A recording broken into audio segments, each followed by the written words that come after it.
اگر انسان کچھ نہیں کر سکتا اور یہ چاہتا ہے کہ آج کی رات میں اس کے وہ سارے گناہ ختم کر دیے جائیں جو اس نے سال بھر کیے ہیں، تو بس اتنا کرے کہ 2 رکعت نماز پڑھے، ہر رکعت میں سورہ حمد کے بعد 11 مرتبہ سورہ مبارک قل هو اللہ کی تلاوت کرے۔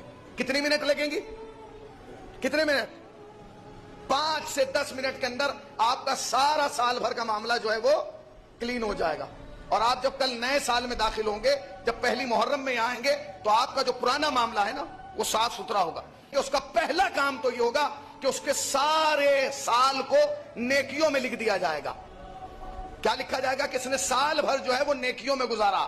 آپ اپنے آپ کو دیکھیں، کیا سال بھر ہم نے نیکیاں کی ہیں؟ نہیں کی ہیں، مگر لکھا کیا جائے گا؟ کہ نیکیوں میں گزارا۔ سال بھر حادثوں سے محفوظ رہے گا، ایکسیڈنٹ سے نہیں مرے گا۔ تیسرا جملہ جو انہوں نے لکھا وہ عجیب ہے، کہتے ہیں اگر آج کی رات کو یہ 2 رکعت نماز پڑھ لے اور وہ پڑھ کے مر گیا تو وہ سیدھا جنت جائے۔